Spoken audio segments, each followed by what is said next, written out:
Hello, it's Rosaria and welcome to Spice FM on Facebook Live. We're in the studio in Newcastle and we're welcoming our guest today, the wonderful Noma Isaacs. And so we're now live on Facebook and we're going live on radio right now. So I'm really thrilled, Nono, that you've come all the way from London to be with us in the studio today. It's my pleasure. I've got to say, beautiful Newcastle town. Yes, and this is your Lovely. first visit here. The architecture is just so brilliant. Yes. Great, yes. I love it. Wonderful. It's so good to show someone around your hometown, I think. It really is. It helps me see things I haven't seen before, because you were saying, what's this, what's that? And I was going, oh, I don't know. I've never really thought about that. The two cathedrals. The two cathedrals opposite each other, the Roman Catholic and the Protestant. And yeah, it's just so funny. Sort of now we don't think of those wars that used to be so divisive. Yeah, and also we were talking about Earl Grey and Grey's monument, his massive monument in the centre of Newcastle. And I forgot that he also is associated with creating peace. Yeah, so It's so lovely to hear that. yes. So it's really great to see the city with fresh eyes. Yeah. Yes. Because did you go to university in Leeds, did you say? No, I lived in You Leeds. lived in Leeds. And I lived, first of all, I lived in a place called Sandhurst, which is in Wakefield, still part of West Yorkshire. Yes. And then I moved to Leeds. I lived in Leeds. Yes. And when I went to London, I was from Leeds. Right. Good. But you kept promising yourself to come up here. I had a lot of people from West Yorkshire kept saying, "Oh, we go to visit Newcastle." I said, but I never did. Until today. Until today, yes. Yeah.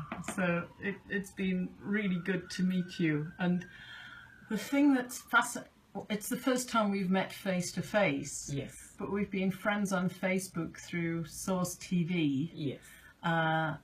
For some time. It must be a couple of years now. Yes. And you were very interested when we did our World Peace Day event last year.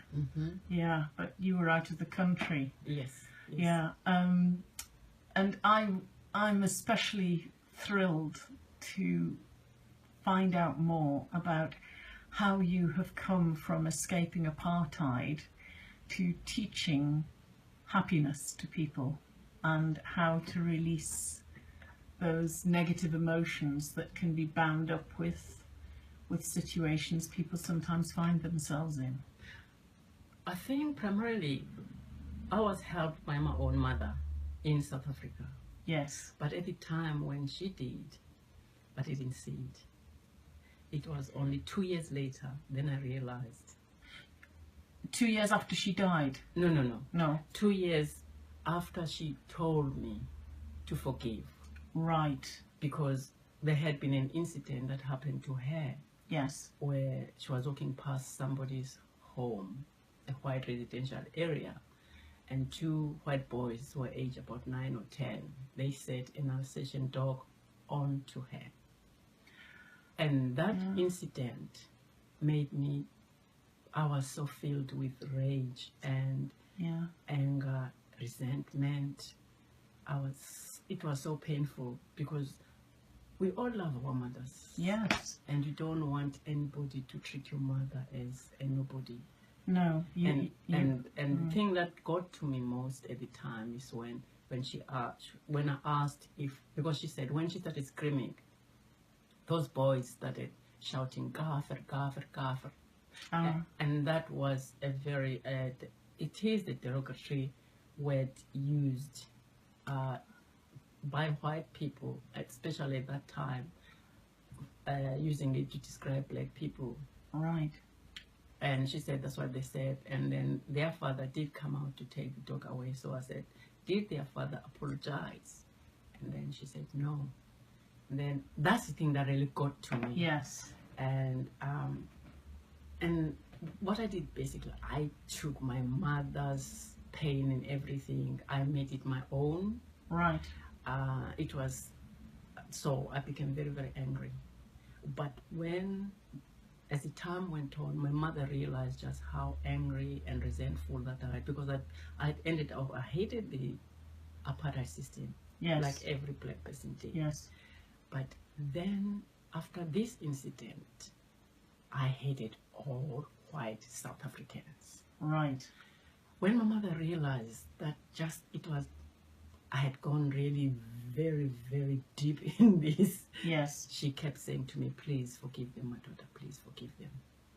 I thought she was crazy every time. Do you think that your reaction helped her to release? It's quite possible. But at the same time, my mother was naturally a very loving person, a very forgiving person. She was just, it was her nature. Because I think if it was somebody else who wasn't like my mom, would have been fueled by my anger. Yeah. Instead of seeing the damage that the anger was doing to me. Yeah. And my mother was able to see that. Yes. Even though I said, okay, at the time, I still thought she was crazy. But it wasn't until I left South Africa for political reasons myself and realized then that, yes, because I just realized that she was right. Yes. You forgive, because there are things sometimes you carry in your body, because I was carrying this anger in my body. Really, our bodies are not made to carry this anger and resentment and things like that. How can you hate the whole race? Yeah. But again, when I thought about it today, what I did then, which I don't anymore, because after a short time, after leaving South Africa, that hatred actually left me of hating the race, the white race of South Africa, because I was very happy. When you are happy, you can't hate anybody. No, happiness and hatred they don't live together. They don't. So that's what happened, because I was happy teaching children how to sing. Ah, you taught them music, singing. Yes. And at the school where I taught. And that's the thing that really, the music liberated me, because it then reminded me of back home in South Africa, the village where I grew up. There was always music. My mother had a beautiful voice. Right. So it was like, I'm back with my mom here, or kept thinking of my mom. And suddenly I realized that the hatred that I had, hating the whole white race of South Africa, I didn't really have it. If anything, I just thought, no, I can't brand. Even those boys, like she said, forgive them, my daughter. I forgave them. Yes. She had forgiven them. My mother had that deep love and respect and the spirit of, and that was, would be around 1966, 67 when this happened. Right. So that was. And how old were you then? I turned 20 in 67, so I would have been about 19 or 18. If it was 66, I would have been 19. If it was 65, I would have been 18. So 18, 19, around that time. Yeah. So yeah, my mother. Then I remembered my mother's voice when I was so happy and didn't feel this hatred towards the white race. And when I was coming here today, I thought, do you know what? What is happening this moment with Donald Trump choosing the Muslims, Islam, the religion, and the people? It's doing what I did all those years ago, hating the whole white race of South Africa because of an incident that had happened to my mother. Yeah. And it's just so not right to brand everybody by doings of one person and think that the whole race has done that. There are lovely, lovely Muslim people out there. Yes. Who hate the same thing that everybody hates. What is happening? but you cannot sort of brush the whole everybody with the same brush. So I had done that, but I don't do it anymore. And it does something inside to you as well. Yes. When you have these strong feelings, it just doesn't do you any good. No, it's not, because everything that we feel it in our body, the whole body, and the energetic bodies, and we spread it out to the whole world, even though we think it's just me who's angry.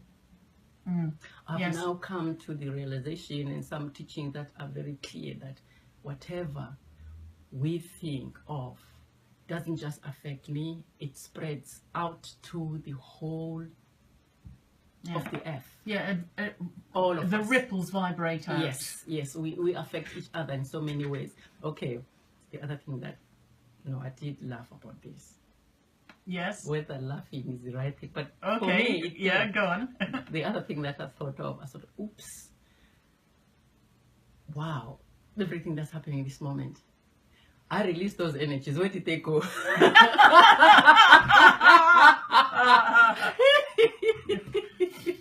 Yeah, but the other thing is you can. But I don't transform dwell on them. So, No. so the best thing is to then transmute them and change them into a beautiful, because we're so powerful as human beings. We are really, really powerful. Yes. And is there something? Can I share something? Please. Because there's something that I learned recently about all of us as human beings.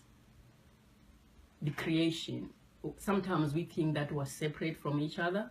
We look at each other as the color, as the gender, as the age, whatever. Yes. Different colors, different races, different whatever. We put a label on. Yes, and we separate ourselves. Yes. And yet, we are really connected. We are also connected, so beautifully connected. We are all one. Yes. Even though we're born love. Yes. We are love when we were born. And then we take on these other things that come up, and we take those labels, we take everything and make it our own and separate ourselves from each other. So this practice that I just want to share with you and your listeners is that it's time for all of us to recognize, to appreciate the love that we are, the love that we embody, because we are the embodiment of love. And through recognizing the embodiment of love that we are, just imagine how much more ripples that we can create with this love. First of all, because the peace doesn't start from outside, it starts from within me. Yes. It starts with everybody from within. So now, because there's so much love that is being poured into the earth by the star beings of Venus. So all we do, we just open up to that love and receive it. Yeah. Allow it in. Yes. We choose, but at the same time, everything is a choice, of course. We choose to love, to be love. Now, there's this exercise that the beings of Venus have taught me with other people. Right. And because the blessings really is the person that's been channeling it, Natalie Glassin. She's an amazing... Natalie Glassin. Glassin. Yes. She I haven't channels... heard of her. Yeah, she channels every being, every consciousness. Right. Yes, that comes through. Anyway, so this is it. For all of us, because now the love is being anchored, is continuously being anchored onto Mother Earth. Right. To continue Mother Earth become a planet of love. So the anchors, the people that do the anchor, they are the ones that it comes through them to spread out to the world. Everything is basically humanity now, all of us. What we can do, we take a part in this. First of all, we go within and acknowledge that yes, you are love. It's like now you are activating the love that is within you. So and we're you are doing this now embodying- as a process. Yes. Yes. You embody the love that you are and see yourself shining, because it's the light. Even though we are bodies, we are really energy. Yeah. So see the light, the beautiful light of love that you are. It doesn't matter what color you choose. You have it. Everybody has their perfect color of love. So see this, see yourself as this energy of love, this light, this beautiful, beautiful light that you are, and see yourself shining, really spreading this love that you are, and then shimmering, shimmer, shimmer, shimmer the love that you are, shimmer the love. You are shimmering the whole body, the whole being, all of you, your physical body, your etheric body, your emotional body, your mental body, your spiritual body. You are just a blazing beacon of love, which is just so wonderful. When you've done that for yourself, now imagine the whole world, everybody in the world shimmering with their love. See everyone not as a physical being, but as the physical being that is vibrating, is emanating that love, because each and every one of us are this love. And even the people that you do not like, your neighbors, whatever, your boyfriend, your girlfriend, people you've fallen out with, just see the love in them and see them shimmering. If we can hold and make it a choice, an intention, that every day we are going to shimmer ourselves and then see the whole of the planet, every human being shimmering. How does that look like? That's, yes. It's beautiful, It's isn't a it? beautiful. It's so beautiful. Beautiful. It's so beautiful. It looks so wonderful. And because then, this is it, by me shimmering myself and seeing you as the love that you are, and you are shimmering, and see everybody else. Sometimes when now, what I do, when I'm in the thing, that I'm not seeing these bodies that are walking towards me, away from me. I'm seeing these beautiful lights. Yes. This is the love. This is the love. These people, everybody is love.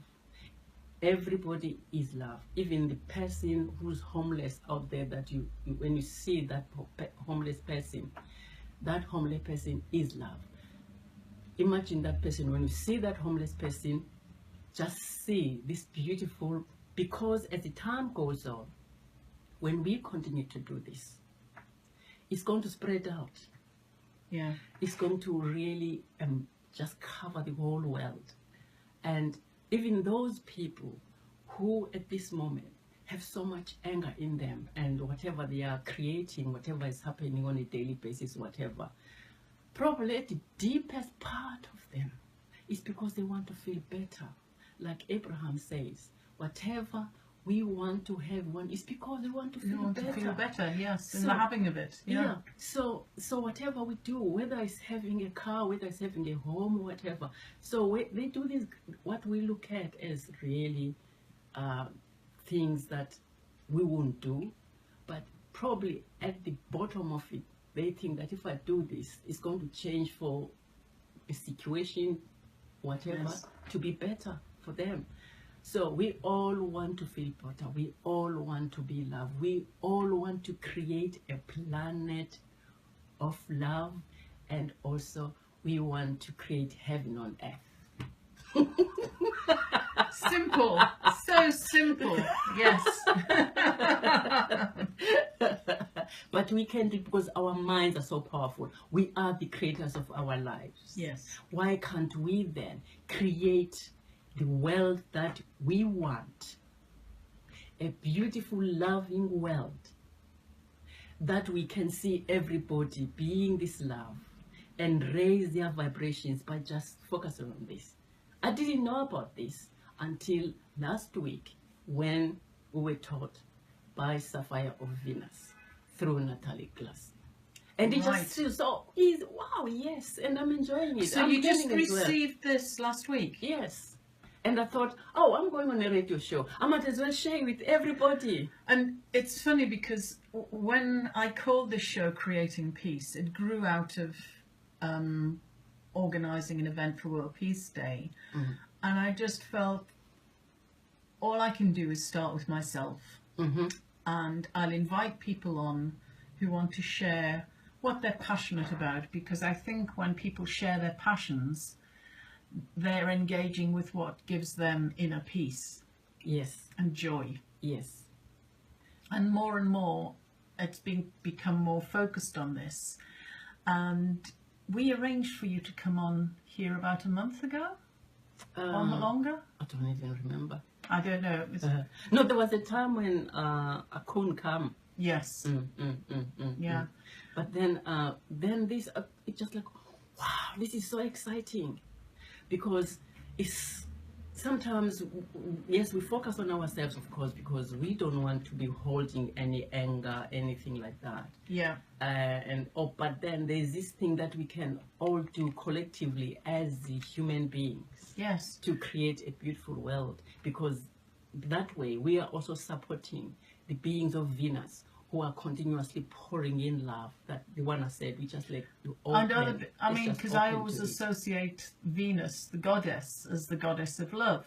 So all the beings of Venus, they are all embodying love. They are the ones who embody more love than any other star being planets. Okay, we've got the celestial white beings, yeah, who embody bliss, and we've got the Andromedans, the beings of Andromeda. Yes. They're also peace and love, because peace and love and bliss and all that, they all come from the same. It's the same thing, really. It's all the basis of love, isn't it? Yes. The basis of everything is love. So you've got the Pleiades, you've got so many beings, star beings, that are helping Mother Earth at this moment, and helping the human beings. Right. I just want to make sure I've got the right Natalie here. Is it Glaze, Glaze? No, Gla Glassin, Natalie Glassin. Can you spell it, please? Glasin. Hold on. I just want so our listeners will know who she is. Yes, oh, yes. Glasson. Yes. She's got blonde hair. She's so tiny, bless her. She's so lovely. She's a wonderful, wonderful being. Right. Yes, now I see her. Yeah. Yeah. And I think it's so helpful. These people who are channeling and bringing messages, I can feel my logical mind going, oh. They are helping us, because they're helping us. You know, Abraham, yes, channeled by Abraham-Hicks. Yes. He's helped us remember the law of attraction, even though sometimes when you look back and say, oh, I did that, I didn't know that was the law of attraction, I did that.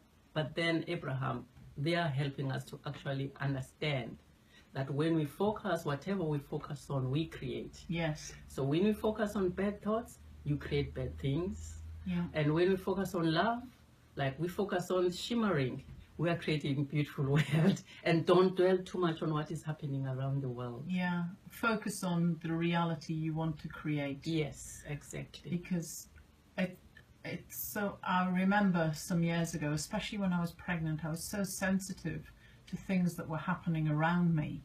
Mm-hmm. And then I realized it wasn't doing any good.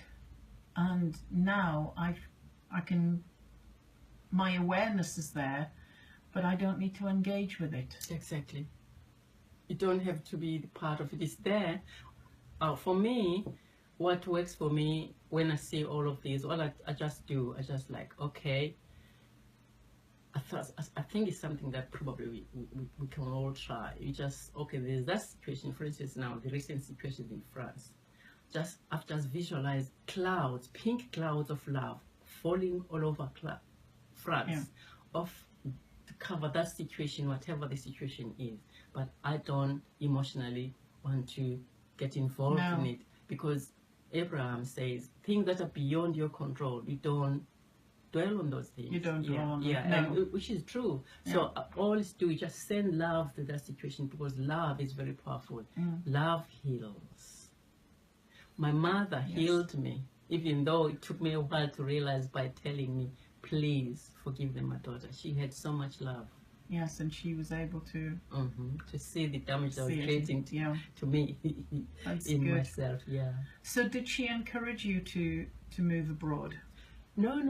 When I left South Africa, she didn't know. She didn't know. I had to escape South Africa. Yeah. Because the special branch were on to me. Yes. And they were threatening me with sending me to Robben Island. Right. Because I won't reveal the names of the people that they wanted. Right. So, and those people were my father and my boyfriend at the time, who later became the father of my children. So because of that, I was being harassed. So we decided I had the best way to escape. And you know what that Robben Island thing is?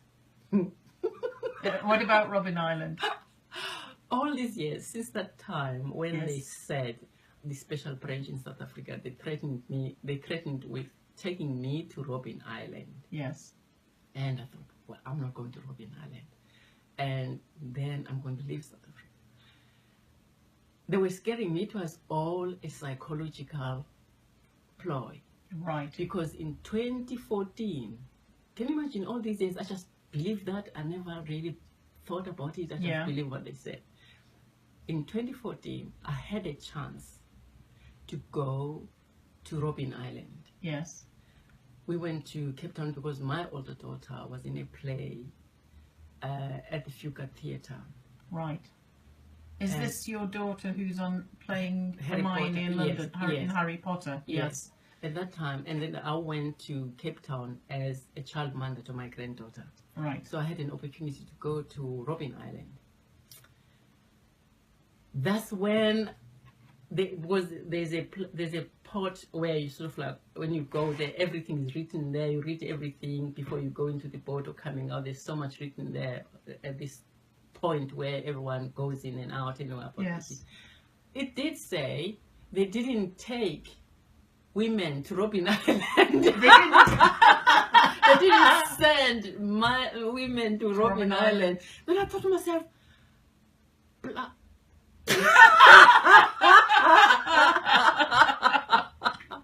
all these years, I just believe what they said, and I never really, I didn't see any need to research to actually verify what they were saying was true. They were just mentally torturing me. At that time, they were not taking women to Robben Island. they were taking them to prisons within South Africa, but not Robben Island. Right. Then I did have a laugh afterwards. Yes. Trust me, to be a life victim of this. And how different was your life? Did you come straight to England, or where No. did you? Yeah. The first place where we went was Swaziland. Right. Yes. And Swaziland was the place where I did get a teaching post, which is where then I taught music. Ah. And So this is where you were teaching the training children to your mother's sing, songs. to sing. But what happened is, there was a time when, because in Southern Africa, there was always music competitions. It's a cappella. Yes. Yeah. So, and then choirs, school choirs do compete. And at that time, there was a notification at our school that we had to train our students to compete in a music competition at a district level. Right. And I volunteered to train and conduct the senior choir. Yes. And I got excited. I was so excited. Music was just like, wow. Mm-hmm. So when the other teachers realized that I was really good at conducting my choir, they asked me to conduct their choirs and also teach them how to conduct. And with me, I was invincible. Yes, of course. Brilliant. When music and singing was concerned, yes, of course. Yes, I was. And I did. And it was lovely. And when we went to the competition, our school came back with the junior choir's trophy This is at the district level. Right. In intermediate choir, a trophy, and senior choir, of course, my choir, Yeah. a trophy. Then the whole district chose. Then they selected our school, the senior choir, to go to the national level. Yes. And so my choir was chosen to go there to compete there, and I came second. And I was still done. so Great. pleased. I was Yeah. like, yay! And then everyone said, "God, you are so young." Because at that time I wasn't 21 yet. Mm-hmm. They said, "Oh my God, you're competing with people that have been who've been conductors for a long, long time. Say same age as my father." Right. But for me, it was just like, yes, Yes. I done it. Really, it was really good. Would you sing? I asked you to bring some music, but what you've been saying is, would you sing something? Would you teach us? Yeah. Have you something you could sing with us? Oh God. I know this is putting you on the spot, but I just feel it's so. Yeah. Okay, the song that at this moment I'm thinking of is not a South African song. Right. It's a song that came through. I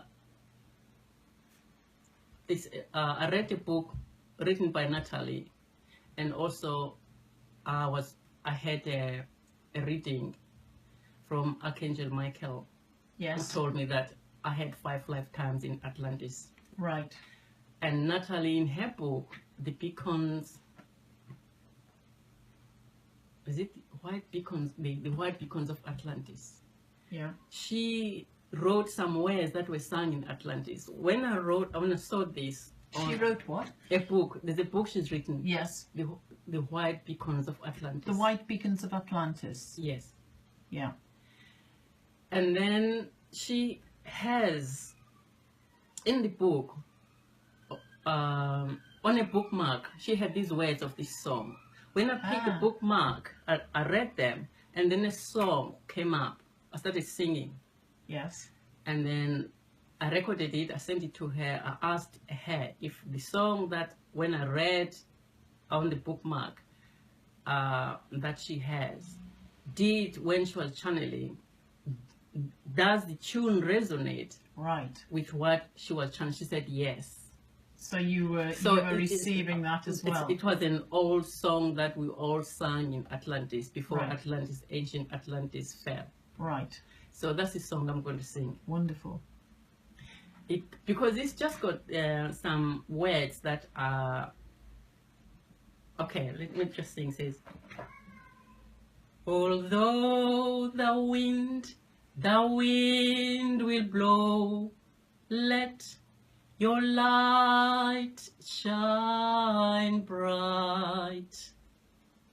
Although the rain will fall, let your love shine bright. Although the storms will come, let your peace guide you home.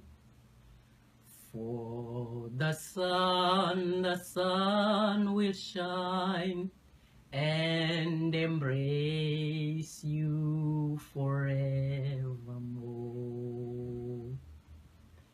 For the sun will shine and embrace you forevermore. Beautiful. Thank you. Thank you. Yeah. That's beautiful words. Yes, it's the words. Yes. Because I've been listening to some of the Language of Light from Judy Sartori. Mm-hmm. But of course it's not English. Yes. or it's not an earthly language. Yeah. But the words were so powerful and very apt. Because I think for me, when I sang those songs, I sang that song, it was like, okay, I'm being reminded now that sometimes it sort of like also confirmed this thing about simultaneous lifetimes. Yes. Yes. But it then made me think also that we tend, okay, although the wind will blow, the wind comes, the rain comes, the storm comes.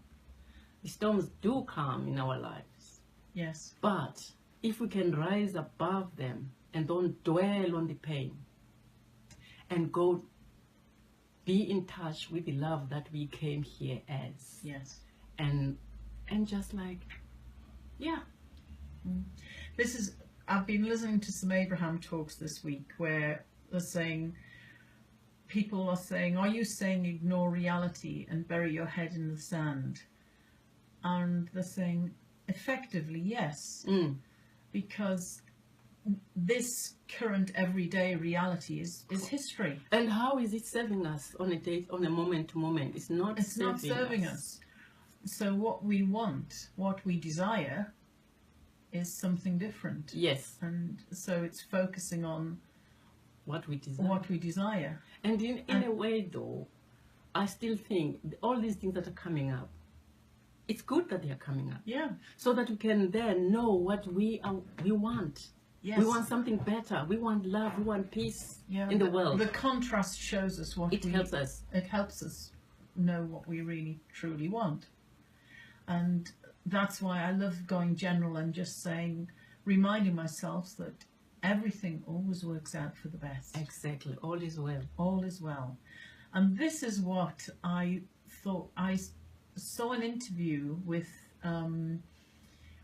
J.K. Rowling, and she said she'd always known that the last words in the final Harry Potter book were going to be about the scar.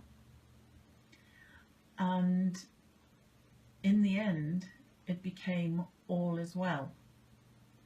And I just think, I'm tingling saying that, because it just shows her writing her storyline had such an impact, but she is able to tell everyone that all is well.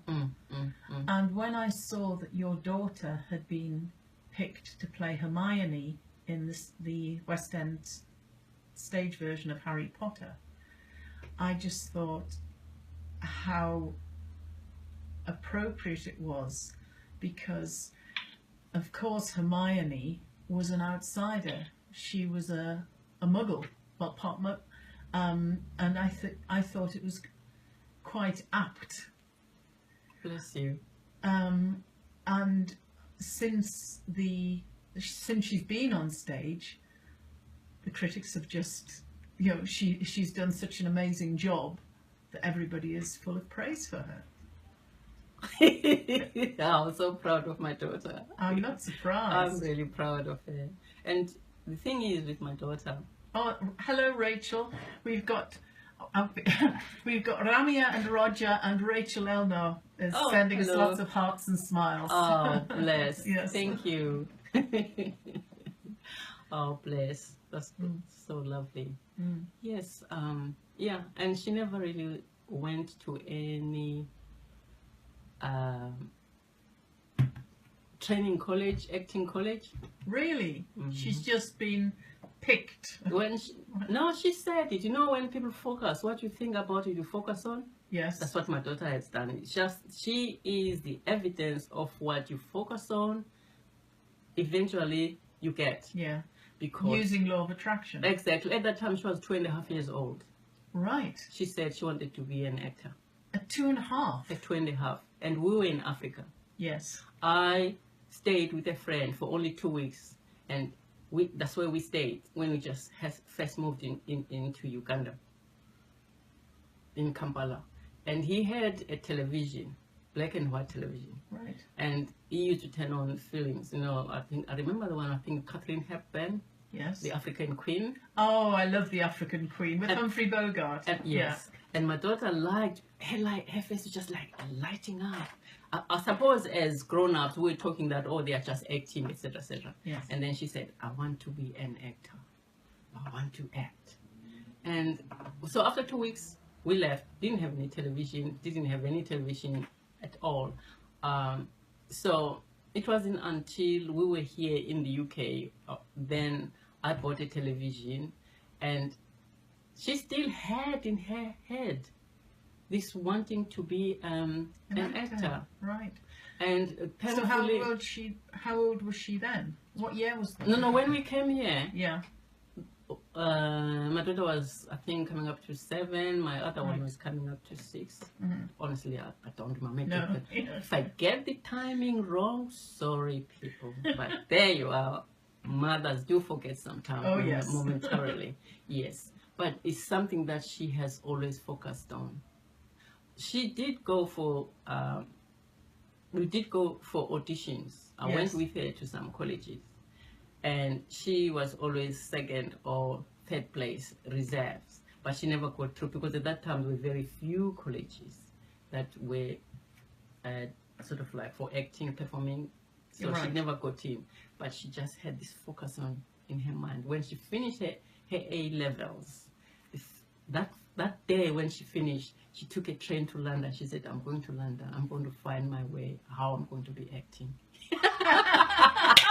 Brilliant. She left Suffolk and came to London. Right. Yes. Great. Yeah. And so she's just done it by She's doing done it. Yes. I think the other thing that did help her is because when we were in Ipswich, she did get involved with the Wolsey theatre, youth theatre. Yes. Yeah. But to actually go to performing colleges and study, no. No. Mm-mm. No. So she's just done it by getting Yes. jobs. Yeah. She's done it, by sort of like it's that burning desire. Yeah.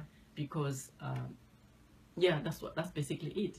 Because the first time when I really confirmed that she was a really, really good actress, when she played the Bogus Woman, for every night, the first Bogus Woman that was done, because I think there's been another one, Right. yeah, playing 1.5 hours, standing on stage and speaking in different accents, Yes. different characters. I thought, yes, she's got got this it. talent, yes. Mhm. Yeah. Yes.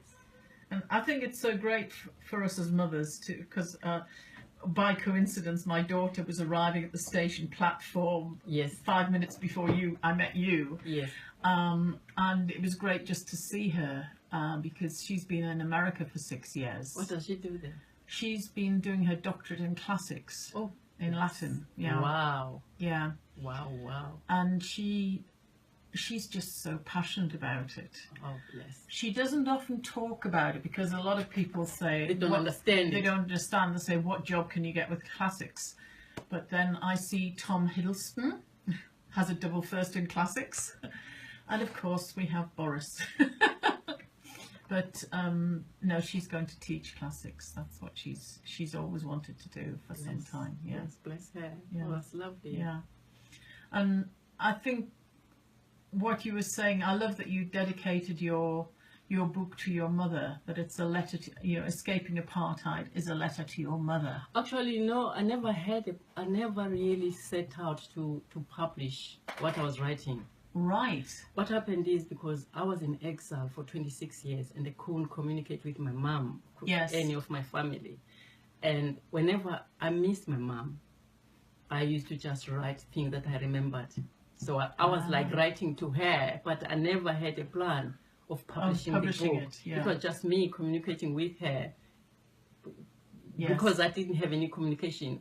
Most of the letters that came in from South Africa were censored. Yes. When she wrote, they would block all the important words things that they didn't want me to see or hear. Yeah. But then there was something that was very special.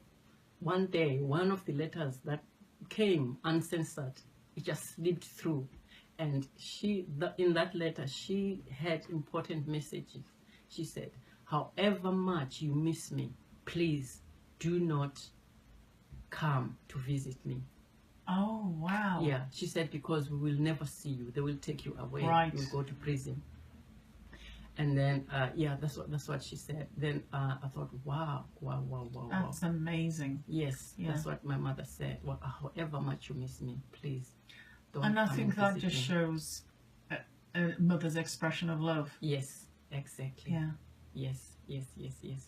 And then, but because of my mother and all of that, forgiveness, please forgive my daughter, that was the beginning of my healing and taking it from my mother, really. Yes. The lesson from my mother. And then also, I thought, when it came to deciding, because I then decided afterwards that I was going to create a package of Noma Nono's recipe for happiness. Yes. To help other people who had feelings of anger, resentment, and hatred. Yeah. It's just 10 simple ways, things that have helped me. Yes. Over the period, and they still help me even now when I think about situations, because so many times we get caught up in our feelings of anger and resent that or hate that and blame that, and we take it and become so emotionally charged. Yes. And then I thought, yes, I've learned how to embrace both feelings and come out feeling good. Yeah. So I can show other people how that works, and also to tap into the power of meditation. Yes. And get the stillness, and just go back and tap in with the love that we were born with. Yeah. And raise the vibration. So, yes. Yeah. And you've done this as a series of short videos, haven't you? Yes. It's just 10 simple ways. So each day there is a video that comes out in an email. They're just for 10 days. Yeah, it's just like simple tools. And how much is it? Effective. It's £9. Which is a brilliant price. Yeah. And all of that, it was also part of really thinking of my mother, how she helped me, that I can also really help somebody else. Even though my mother passed away years ago, but she is the person that made me be the best person. Yes.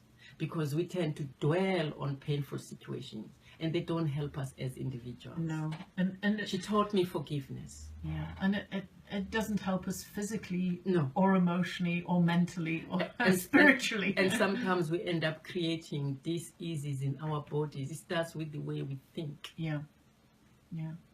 So where can people find your recipe for happiness? Okay, it's on source.tv and also on nomanono.com, www.nomanono.com. That's my website. Right. So I will put the details on the video when we finish this recording. Good. Thank you. Yes. So I'm sure that there'll be a lot of people wanting to explore this recipe. I had so much anger and resentment, but these things are the tools that have helped me, and I mean they still help me even today, because sort of like when you are able to just connect with yourself in a second, it's lovely. With everything that's going around, whatever chaos is happening, and don't get sucked into it. Yeah, and I think that also it's remembering that happiness is a choice. Yes, it is. You don't need to be in these negative states to choose it. To feel better, good, to feel good and do everything, and it's a choice. Everything is a choice. Yes. So this is a good thing that we've been given as human beings. We've been given choices. You choose to be happy, you choose to be angry, but at the time, there are times, in all honesty, I tell you, that time when I was angry, I didn't know that I had a choice. Yes. Until somebody reminded me, Abraham. Yeah. Yeah. But most people, we get so caught up in the dramas that happen in our lives, and make them our own. Yes. And for me, it helped making conscious decisions and choices when, things that may seem less dramatic than the situations you were in, but like getting divorced. I made a conscious choice that I wanted to remain in good relations with my then husband because I wanted to still be a family. And I felt my choice was to extend the family. And I feel I think that is one of the benefits of the divorces that we're going through. You don't need to stay stuck in a relationship, in the anger or the jealousy or the resentment. You can say, okay, let's move on. This has run its course. Let's see what works next. What else is possible? Yes. How does it get to be better than this? How does it get to be better than this? Yes. Have you seen that? That's my new book. No, I haven't read your book, but I saw that you put that as the title of your book. I would like to read it. Yes. Well, I need people. So I'm putting out an appeal if anyone would like to register on Wet Zebra. Yes. For how does it get better than this? That's nice. Because when I've got 1,000 votes, they will publish it. Oh, that is good. So you give me the link when I get. What's the link again? It's Wet Zebra. Okay, it's a zebra that's wet. Yes, yes. And .com. I'm not sure. I usually Google it because I just Google Wet Zebra and how does it get better than this, and it takes me straight to the page. Okay, okay, that is a good thing. Yeah. And do you know what? Also, what I found out. I would like to share this with you and your audience. And we've now got John in London waving to us. Hello, John. What I've actually found out, okay, it was also said, you can breathe whatever negative feelings you feel, just and consciously make up your mind that I'm going to breathe what I'm feeling about this situation out. Yeah. And you continue to bring, because you're focusing on that situation that you want it out of your system. Yes. It does work. Yeah. I did it a while back, but then I thought, do you know, universe, you are brilliant, because this is a reminder for me. Some situation came up on, today's what? It's Sunday. It came up on Friday. A situation came up. Yeah. Then I thought, this situation I thought I had dealt with a while back. I decided to ignore it. Yeah. That was an easy way to sort of it. But when it came up, I thought, no, I'm going to consciously just let it go. Let it out of my system. Breathe it out. Breathe it out. I think I did the breathing and focusing on it for 30 minutes. I went to the shops. I came back from the shops. I was around the house just focusing on that. I'm breathing that out from my system. And then what happens? Then you start really positive thoughts still start coming in, and that situation is I could deal with this situation this way. I could deal with this situation this way, and it was just what a relief. I just felt so good, so happy, so peaceful about it all. Yes. Just breathing. Just breathing. And that's it, because the breath is something that connects us. It's so amazing. And it also releases and relieves us. Brilliant. We have so many things that are naturally gifted to us. Yes. But we sort of take them for granted. We don't appreciate them. We sort of like, until, oh, wow, what good to remember. And for me, I've started watching the sunrise. Yes. Because I'd realised a year ago that I'd seen a lot of sunsets, but I'd not watched the sunrise. And it's that thing of getting up early. But it's a very different energy. It's a very different thing, watching the sunrise to watching the sunset. Yes. And I love that Abraham says that it's not even on your to-do list. Yes. It happens whether you're watching it or not. But when you watch it, it's such a gift, because it's, the energy from it is so beautiful. And yesterday, it was very cloudy, so you could barely see the sun at all. but the colours in the sky were glorious. Oh, bless you. And it's all so simple. Yeah. I'm seeing we're into our last 5 minutes, and I know I asked you for some music, and you suggested, to my surprise, Ennio. Any Yes. particular one? No, but there's just one song that Enya has. I don't even remember, honestly. But there's a beautiful song that she has. But before that, can I Yes. just say where people can get my book? Oh, yes. Escaping Apartheid. Escaping Apartheid. A letter to my mother. Yes. Yes, they can get it via my website by clicking on the links for reviews, or they go straight to amazon.co.uk or amazon.com, and it's available in other shops as well. Yes, and when you Google Noma Nono, which is spelt N-O-M-A-N. No, it's better to just say nomanono.com. All right. And it's easy that way to just, the link is quicker to just go to Amazon. Yes. Yes. Good. So I'd like to just spell Noma Nono. Nomanono. Good.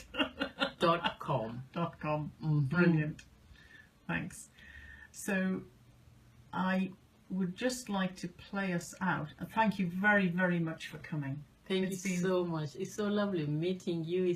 At last I've met you, and it's just been a wonderful time. Thank you. Yes, and originally I thought this was going to be a Skype session, and then you said, no, I'm coming from London. Yes. Because to me it was just like, it's a wonderful outing. So yes. Like, yes, to see Newcastle for the first time after all these years.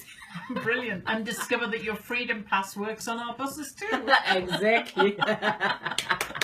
Hooray! Yeah. I appreciate the Freedom Pass. Brilliant.